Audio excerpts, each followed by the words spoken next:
അങ്ങനെ iOS 18.5 റിലീസായിട്ട് ഇന്നത്തേക്ക് ഒരാഴ്ചയായിരിക്കുകയാണ്. ഈ ഒരു അപ്ഡേഷൻ കുറേയധികം ഫീച്ചേഴ്സും അതോടൊപ്പം ബഗ് ഫിക്സും കുറച്ചധികം പേർക്ക് കുറച്ചധികം ബഗ്ഗുകളും വന്നിട്ടുണ്ട്. സോ ഈ ഒരു വീഡിയോയിൽ എന്തൊക്കെയാണ് ഒരു പ്രശ്നങ്ങൾ, അതോടൊപ്പം എനിക്ക് ഈ ഒരു അപ്ഡേഷനുണ്ടായ പെർഫോമൻസ്, അതേപോലെ ബാറ്ററിയുടെ അപ്ഡേറ്റ്സ് എല്ലാം നമുക്ക് സംസാരിക്കാം. സോ ഇതേപോലെ റെഗുലർ ആയിട്ടുള്ള ആപ്പിൾ അപ്ഡേറ്റ്സ് ലഭിക്കാനായിട്ട് നമ്മുടെ ചാനൽ എന്തായാലും സബ്സ്ക്രൈബ് ചെയ്യുക. So this is Abin Xavier. Welcome back to എവിക്ക. തുടക്കം തന്നെ ആപ്പിൾ ടിവിയുടെ ഒരു അപ്ഡേറ്റ് നോക്കാം. ഇനി മുതൽ ആപ്പിൾ ടിവിയുടെ പേയ്മെൻറ്റ് പർച്ചേസ് ചെയ്യുമ്പോൾ അതിപ്പോൾ ഐപാഡ് ആയിക്കോട്ടെ, മാക്ബുക്ക് ആയിക്കോട്ടെ, ആപ്പിൾ ടി വി ആയിക്കോട്ടെ, എന്ത് കാര്യം വേണമെങ്കിലും പേയ്മെൻറ്റ് പർച്ചേസ് ചെയ്യുമ്പോൾ വെരിഫൈ ചെയ്യാൻ ഐഫോൺ ഉപയോഗിച്ചുകൊണ്ട് ചെയ്യാൻ പറ്റുന്ന ഒരു അപ്ഡേറ്റ് ഈ ഒരു iOS 18.5 വന്നിട്ടുണ്ട്. അതോടൊപ്പം അടുത്ത് വരുന്ന കുറച്ചധികം ബഗ്ഗുകളും ബഗ് ഫിക്സുകളും എന്തൊക്കെയാണെന്ന് വെച്ചാൽ, സെറ്റിങ്സിൽ കുറേയധികം കൂട്ടുകാർക്ക് ഈ പറഞ്ഞ സെല്ലറിൽ എസ്പെഷ്യലി എയർടെൽ യൂസേഴ്സിന് 5G സ്റ്റാൻഡ് ലോൺ എന്ന് പറയുന്ന ഓപ്ഷൻ കാണിക്കുന്നില്ല. നിങ്ങൾക്ക് ഈ ഒരു ഓപ്ഷൻ കാണിക്കുമ്പോൾ 5G സ്റ്റാൻഡ് ലോണിൻ്റെ ഓപ്ഷൻ ടേൺ ഓൺ ചെയ്യാൻ പറ്റാത്ത ഒരു ഓപ്ഷനാണ്, അല്ലെങ്കിൽ ആ ഒരു ബഗ്ഗാണ് കുറേ പേർക്ക് നമുക്ക് റിപ്പോർട്ട് ചെയ്തത്. ഈ ഒരു പ്രശ്നം മിക്കവാറും നിങ്ങളുടെ സിം ഓൾഡർ ആണെങ്കിൽ മാത്രമാണ് കാണിക്കാത്ത. മേ ബി ഏറ്റവും നല്ലതെന്ന് പറഞ്ഞാൽ നിങ്ങളുടെ ഫോൺ ഒന്ന് റീസ്റ്റാർട്ട് ചെയ്ത് നോക്കുക. അതിനുശേഷവും ഈ ഒരു ഓപ്ഷൻ എനേബിൾ ആയിട്ടില്ലെങ്കിൽ നിങ്ങളുടെ എയർടെൽ സർവീസ് സെൻറ്ററിൽ ജസ്റ്റ് ഒന്ന് കോൺടാക്ട് ചെയ്തിട്ട് സിം പഴയതാണെങ്കിൽ ഒന്ന് പുതിയതാക്കാൻ നോക്കുക. ഒരു 5-10 മിനിറ്റ് മാത്രമായിരിക്കും ഒരു പുതിയ ഏറ്റവും അപ്ഡേറ്റ് ആയ സിം എടുക്കാനായിട്ട് നിങ്ങൾക്ക് ടൈം പോവുക. എയർടെൽ സർവീസ് സെൻറ്ററിൽ ഈ പറഞ്ഞ സിമ്മിൻ്റെ ഇഷ്യൂ അല്ലെങ്കിൽ മാത്രമാണ് അത് ഒരു ബഗ്ഗായിട്ട് പെർസിസ്റ്റ് ചെയ്യുക. അടുത്ത് വന്നത് RCS അഥവാ റിച്ച് കമ്മ്യൂണിക്കേഷൻ സർവീസിൻ്റെ ഓപ്ഷന് ടേൺ ഓൺ ചെയ്യാൻ പറ്റുന്നില്ല എന്ന് പറയുന്നുണ്ട്. നേരെ ആപ്സ് എടുക്കാം. ഇവിടെ താഴത്തേക്ക് പോയി കഴിഞ്ഞാൽ നമ്മുടെ മെസ്സേജിങ് ആപ്ലിക്കേഷൻ എടുക്കാം. മെസ്സേജിങ് ഓപ്ഷൻ താഴത്തേക്ക് സ്ക്രോൾ ഡൗൺ ചെയ്യുമ്പോൾ ഇവിടെ ആയിട്ട് നമുക്ക് RCS എന്നൊരു ഓപ്ഷൻ ഉണ്ടാവും.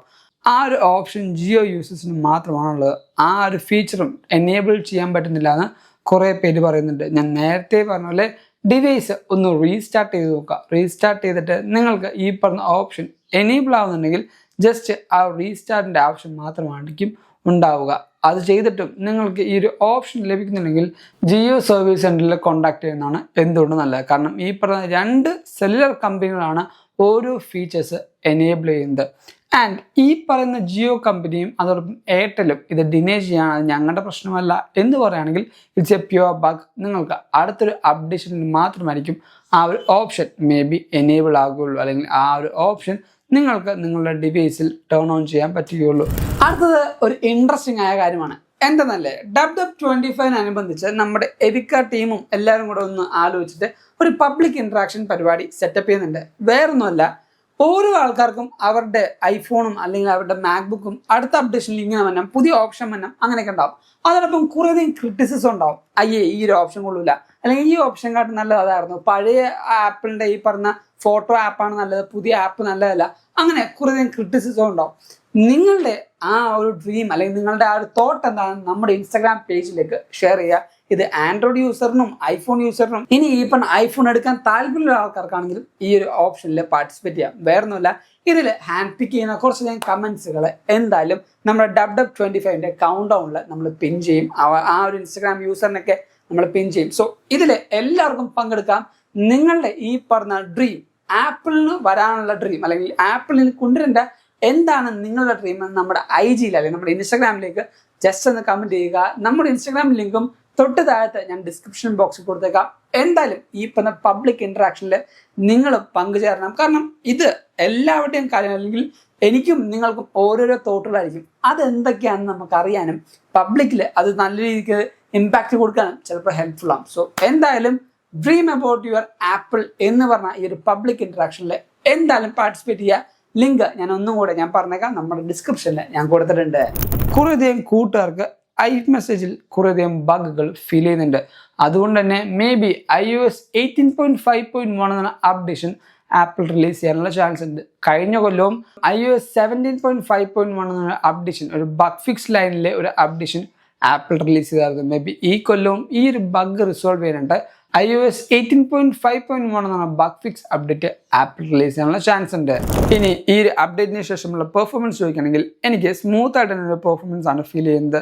വലിയ ലാഗോ അതേപോലെ മൈക്രോ സ്റ്റട്ടേഴ്സോ ബഗ്ഗോ ഒന്നും ഇത്രയും നേരം യൂസ് ചെയ്തിട്ടും ഫീൽ ചെയ്യുന്നില്ല. എല്ലാ ആപ്ലിക്കേഷൻ്റെയും ലോഞ്ചിങ്ങും ഫാസ്റ്റാണ്. ആപ്പിൾ മ്യൂസിക് എടുക്കാം, ഫാസ്റ്റായിട്ട് ലോഡ് ആയിട്ടുണ്ട്. അതുപോലെ ക്യാമറ ഇപ്പോൾ എടുക്കാം, ഫാസ്റ്റായിട്ട് ലോഡ് ആയിട്ടുണ്ട്. ആപ്പിളിൻ്റെ ഈ പറഞ്ഞ ആപ്പ് സ്റ്റോർ എടുക്കാം, അതും അത്യാവശ്യം ഫാസ്റ്റായിട്ട് ലോഡ് ആയിട്ടുണ്ട്. എല്ലാ കാര്യങ്ങളും ക്ലിയറും അതോടൊപ്പം ഫാസ്റ്റുമായിട്ടാണ് ലോഡ് ചെയ്യുന്നത്. കുറച്ച് കൂട്ടുകാർക്ക് കഴിഞ്ഞ അപ്ഡേറ്റിൽ ആപ്ലിക്കേഷൻ യൂസ് ചെയ്തുകൊണ്ടിരിക്കുന്ന സമയത്ത് തന്നെ സ്റ്റോപ്പായി പോവുക, റീസ്റ്റാർട്ട് ആവുക, അങ്ങനെ ഒരു ബഗ് ഉണ്ടായിരുന്നു. ഈ ഒരു അപ്ഡേഷനിൽ ആ ഒരു ബഗ് മാറിയിട്ടുണ്ടെന്ന് നമുക്ക് റിപ്പോർട്ടുണ്ട്. നിങ്ങൾക്കും ഇപ്പോഴും ഇതേപോലെ എന്തെങ്കിലും ഒരു പെർഫോമൻസ് റിലേറ്റഡ് ബഗ് ഉണ്ടെങ്കിൽ താഴത്ത് കമൻറ്റ് ചെയ്യേണ്ടതാണ്. അതോടൊപ്പം ബാറ്ററി പെർഫോമൻസ് ചോദിക്കുകയാണെങ്കിൽ എനിക്ക് ഡീസൻ്റായ അല്ലെങ്കിൽ നല്ല രീതിക്കുള്ള ഒരു ബാറ്ററി സപ്പോർട്ടാണ് തരുന്നത്. ഇപ്പോൾ സെറ്റിങ്സ് എടുക്കാം. ഇവിടെ എൻ്റെ ഈ പറഞ്ഞ ബാറ്ററി സെറ്റിങ്സ് നോക്കുമ്പോൾ നിങ്ങൾക്ക് മനസ്സിലാവും അത്യാവശ്യം നല്ല രീതിക്ക് ഞാനൊരു ഡിവൈസ് യൂസ് ചെയ്യാറുണ്ട്. ഈ ഒരു പാറ്റേൺ നോക്കുമ്പോൾ മനസ്സിലാവും. അതോടൊപ്പം ഞാൻ ലാസ്റ്റ് ചാർജ് കുത്തിയത് 81%. ആ ഒരു സമയത്ത് ഫോൺ ഈ പറഞ്ഞ ചാർജിങ് ഹോൾഡ് ചെയ്ത് വെച്ചു ബിക്കോസ് ഓഫ് ഐഫോൺ ടെമ്പറേച്ചർ. കറക്റ്റായിട്ട് ആ റീസണും ഇവിടെ കൊടുത്തിട്ടുണ്ട്. എൻ്റെ സ്ക്രീൻ ഓൺ ടൈം എന്ന് പറയുന്നത് 4 hours 53 minutes ആണ്. സ്ക്രീൻ ഓഫ് ടൈം എന്ന് പറയുന്നത് 2 hours 8 minutes ആണ്. എൻ്റെ ബാറ്ററി ഹെൽത്ത് എന്ന് പറയുന്നത് 100% ഇപ്പോഴും പെർസിസ്റ്റ് ചെയ്യുന്നുണ്ട്. അതോടൊപ്പം 223 cycles ആണ് എൻ്റെ ഓവറോൾ ബാറ്ററി കൗണ്ട് എന്ന് പറയുന്നത്.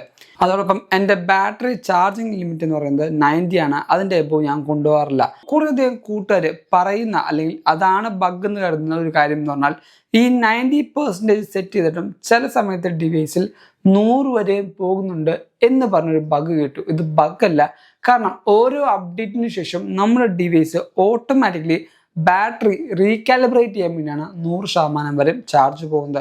അല്ലാതെ അതൊരു ബഗ്ഗല്ല, ഡിവൈസ് തന്നെ നമ്മുടെ ബാറ്ററി ഹെൽത്ത് ഇമ്പ്രൂവ് ചെയ്യാൻ വേണ്ടി റീകാലിബ്രേറ്റ് ചെയ്യാണ്. അതൊരു പ്രശ്നമല്ല. 90 ലിമിറ്റാണ് എപ്പോഴും ഐഡിയലി നമ്മുടെ ഡിവൈസിന് അത്യാവശ്യം ബാറ്ററി ലൈഫ് ലഭിക്കാനുള്ള ഒരു ലിമിറ്റ് എന്ന് പറയുന്നത്. സോ അത് നിങ്ങൾ ചെയ്തിട്ടില്ലെങ്കിൽ എന്തായാലും ആ ഒരു ബാറ്ററി ലിമിറ്റും സെറ്റ് ചെയ്യുക. അതോടൊപ്പം എൻ്റെ ഡിവൈസിൽ ഹീറ്റിംഗ് ഇഷ്യൂ ബാക്കി കാര്യങ്ങളൊന്നും എനിക്ക് യാതൊന്നും ഫീൽ ചെയ്യുന്നില്ല. ഔട്ട്ഡോർ യൂസ് ചെയ്യുമ്പോൾ യൂഷ്വലി ഉണ്ടാകുന്ന ഒരു ചെറിയ ചൂട് അല്ലാതെ ഒരു ഹെവി ടെമ്പറേച്ചറോ അൺയൂഷ്വൽ ആയിട്ടുള്ള ഹീറ്റിംഗ് ഇഷ്യൂസോ എനിക്ക് ഫീൽ ചെയ്യുന്നില്ല. നിങ്ങൾക്ക് എന്തെങ്കിലും ഈ പറഞ്ഞ ബാറ്ററി ഇഷ്യൂസോ അതോടൊപ്പം ഏതെങ്കിലും ഒരു ഇഷ്യൂസ് ഉണ്ടെങ്കിൽ നമ്മുടെ വീഡിയോ തൊട്ട് താഴത്ത് കമൻറ്റ് ചെയ്യേണ്ടതാണ്. ഇനി ഫ്യൂച്ചർ അപ്ഡേറ്റ്സ് എന്ന് പറയുന്നത് മിക്കവാറും ഈ ഒരു വീക്കിൽ തന്നെ നമുക്ക് iOS 18.6 ഒരു പുതിയ ബീറ്റ നമുക്ക് ലഭിക്കാനുള്ള ചാൻസ് ഉണ്ട്. ഏറ്റവും കൂടുതൽ ആൾക്കാർ ഇപ്പോൾ കാത്തിരിക്കുന്നത് അടുത്ത മാസം 9-ാം തീയതി വരാൻ പോകുന്ന WWDC 2025 ആ ഒരു iOS 19 എന്ന് പറയുന്ന പുതിയ OS ആണ്. ആ ഒരു OSന്റെ ഫസ്റ്റ് ഡെവലപ്പർ ബീറ്റയും നമുക്ക് ജൂൺ 9-ാം തീയതി തന്നെ ആ ഒരു ഇവന്റിന് ശേഷം ലഭിക്കുന്നുണ്ട്. ഈ ഒരു ചാനൽ നിങ്ങൾക്ക് റെഗുലറായിട്ട് എല്ലാ അപ്ഡേറ്റ്സും കിട്ടും. അതുകൊണ്ട് തന്നെ നിങ്ങൾ എന്തായാലും നമ്മുടെ ചാനൽ സബ്സ്ക്രൈബ് ചെയ്യുക. സോ iOS 18.5 ഈ ഒരു ഫോളോ അപ്പ് വീഡിയോയിൽ കുറേയധികം പുതിയ കാര്യങ്ങൾ നിങ്ങൾക്ക് മനസ്സിലായി എന്ന് വിശ്വസിക്കുന്നു. അതുകൊണ്ട് തന്നെ ഈ വീഡിയോ ഇപ്പോൾ ലൈക്ക് ചെയ്യുക, എല്ലാ കൂട്ടർക്കും ഈ ഒരു വീഡിയോ ഷെയർ കൊടുക്കുക. ഇൻസ്റ്റാഗ്രാമിൽ കൂടെയും ഫേസ്ബുക്കിൽ കൂടെ നിങ്ങൾക്ക് നമ്മളെ ഫോളോ ചെയ്യാം. And thank you so much for watching this video. This is Ebin Xavier signing from Evica.